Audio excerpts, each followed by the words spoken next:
I don't see once again.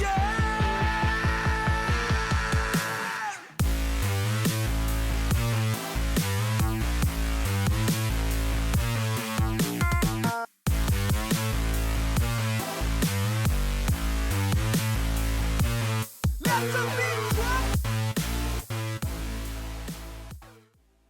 Hey fam, and welcome back to my YouTube channel, obviously, and to my third installment in my Halloween tutorials.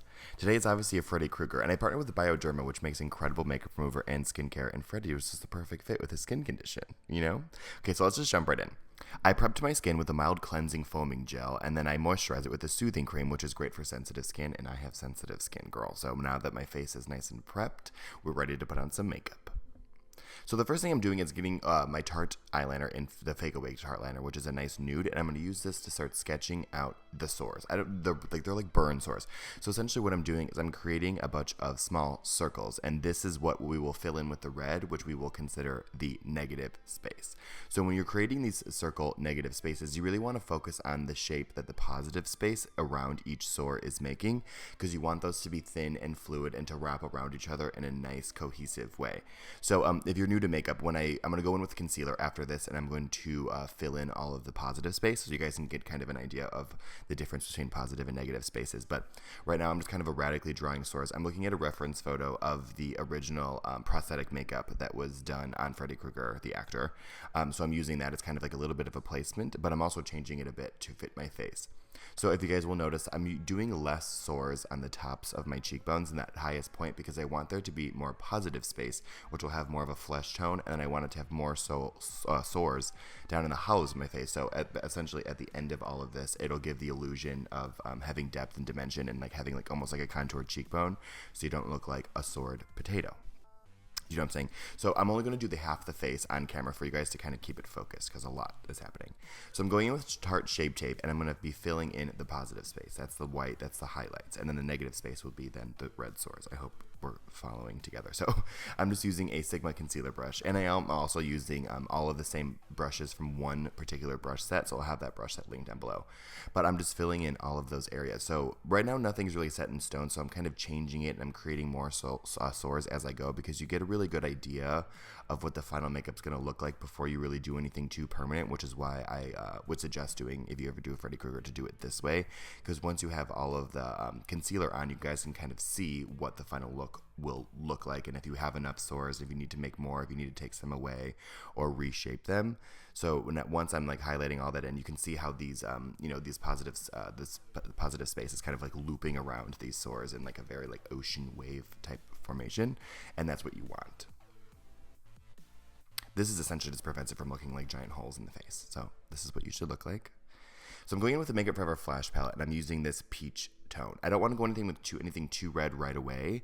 I want to keep it light, and I want to build because I want there to be texture. So with this pink shade, this is a cream product, by the way, I'm filling in these sores, but I'm not filling it in all the way. I'm leaving spaces in the middle, which we are going to then highlight later on, and that's going to be kind of like those tendons that are left inside the sore, so it's depth and doesn't look too flat. So I'm just going in with that pink shade, and I'm filling in all of the sores, but not all the way. You feel me? It's hard to tell, but yeah, I'm not getting it really pigmented and packed in there. I'm just kind of like sweeping this color in to add texture and dimension and depth. All of my favorite words, you know.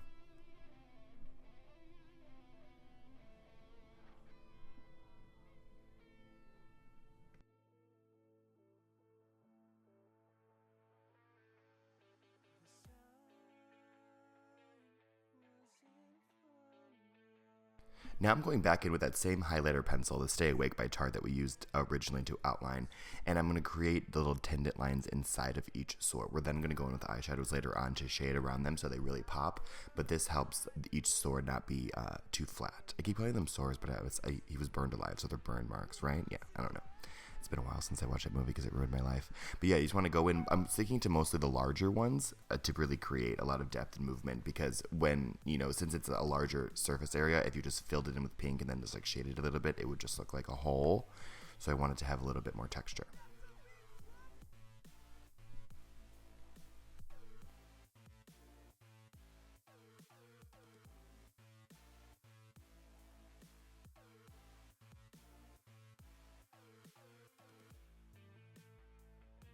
So I'm grabbing this new eyeshadow palette from Morphe, which is a 3502 palette, but then a little friend decided that he needed to make an appearance in this video.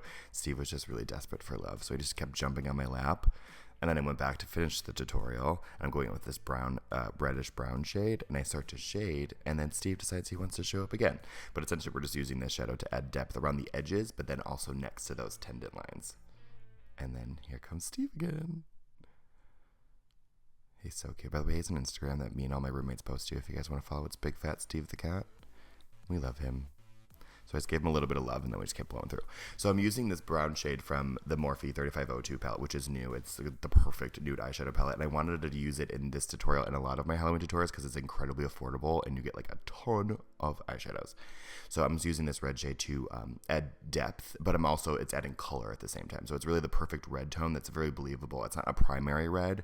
It's not like blood red. It's like a maroonish, so it looks a little bit more like a burn sore. You know what I'm saying? So I'm going around the edges of some parts of the sore, and then also along those tendon lines. I'm not filling this in completely. It's not uniform. I'm not circling the entire wound with this red eyeshadow, only in particular places that I want a little bit more depth. So at the end of this tutorial, it'll have a little bit more movement instead of just being like a fully uniformed circle shade. Does that make sense? God, I need to work on my terminology. But you essentially just want to do this to all of them. And if you guys are, following along on this tutorial, this will obviously do it to the entire face. I'm just showing you half the face, so we can really just focus on the techniques and not get like lost in how like full coverage, how you have to do 10 million sores at once,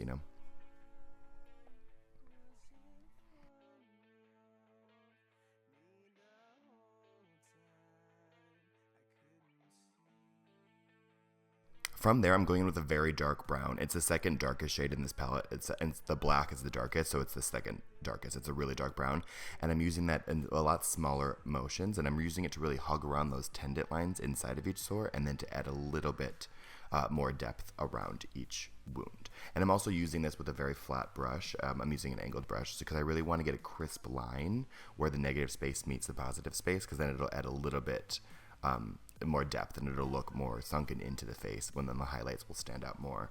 So I think that's a really good tip. We're going to go in with some more concealer and kind of highlight and clean up these lines, but if you wanted to just be wary to keep it, very to keep it as clean as possible while you're doing this. But you can see that when you put a little bit of dark brown next to those tendon lines, they really, really pop out, and that's what I wanted. So you don't have to go into anything black. I think black might be a little bit too harsh, so just stick to a pretty dark brown. So if you're following along, this will be on your entire face. So once we finish this step, we just have a full face of sores, and we look like a wounded potato. So we don't want that. So I'm using a medium brown shade, same 3502 palette, but it's just any medium brown shade will do. And I'm using a fluffy brush. This is the Sigma E40, which is my favorite brush in the world. And I'm using this to add depth and movement into my brow bone and my cheekbone. So I'm just using this fluffy brush, and I'm essentially applying it in the contour areas that you would normally do in beauty makeup, but you just want to make this bend around with the light and look like an actual face instead of just being a flesh-eaten potato. So I'm doing the typical places, like right now I'm doing the temples and I'm doing the cheekbones, but then we're going to take it a bit of a step further, and I'm going to start shading in between some of the positive space, like just to have movement and bend in each of like the skin tone colors that are wrapping around the wound, so they all just aren't very flat on the surface of the skin, that they kind of look like they bend, and some are lower than others and all that kind of stuff. Since this is a burn victim, you want to, obviously it's a lot going on, it's a lot of texture. So you're going to put all that in, and we could just do it with one brown eyeshadow. This is a perfect example where I'm doing it here. Like before, it's just like a big chunk of, nude, and then when you put some shadow in it gets a little bit more movement. But, going around the sides of the nostrils and down the bridge of the nose and all that kind of stuff.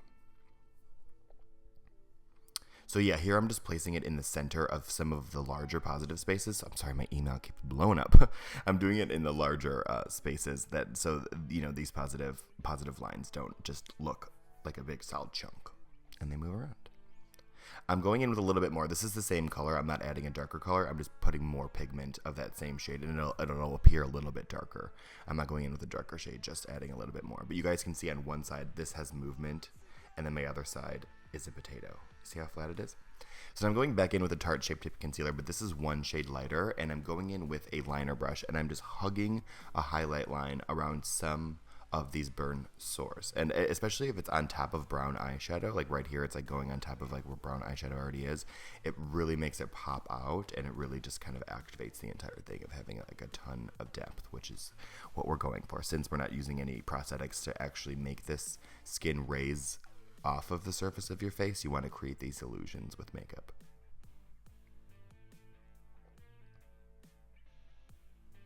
See, like that? Wow.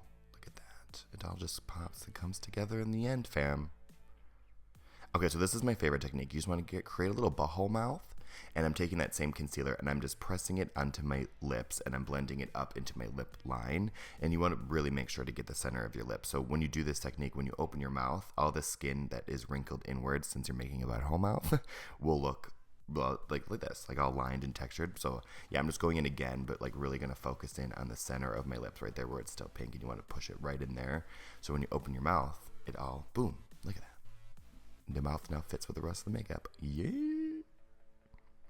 Okay, so I popped in some contacts and my Freddy Krueger costume, and we're good to go. So now we're just do like some less. I always do my eyes last because I'm a crier with contacts, but I'm using that same red eyeshadow that we used to fill in the sore burn marks, and I'm just sweeping that across my entire eye.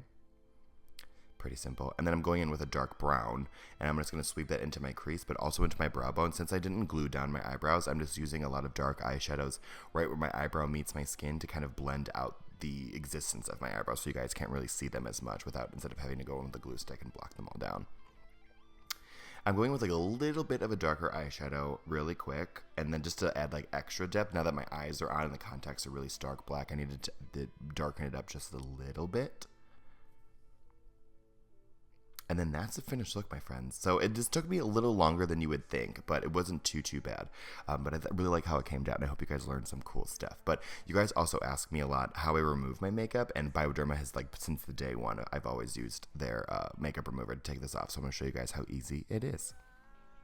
So I'm going in with this cleansing milk by Bioderma, and I'm just going to squeeze that into the palm of my hand. I'm just going to rub it around like it's face lotion, and then just rub it into my face. And you guys will see that this makeup just melts into one solid chunk. And then I'm doing all of this without even taking a shower, so that you can just do this right at the sink. So you just rub that all in, and then with a wet washcloth, it'll just rub right off. And this will work for some of the more heavier makeups. And then, like, just to do like a little bit of touch up, I love to go in with a makeup wipe just to get really small areas like the the corners of my mouth and right like in my eye, my lash line. And then from there, you guys can just jump in the shower and you'll look like nothing ever happened. But I just love using a makeup wipe also, especially like when you get into like the ears and stuff and you make like shadow and shading inside your ears. Like that is really hard to get out, especially if you have something to do the next day, But that's it. My fresh, clean face. You're good to go. But I hope you guys like this video. I love you guys so much, and definitely subscribe if you're not already. And I'll see you guys in my next one. Bye, friends. Look out of the window with all my heart, but I'll find love with the same sword and fall apart.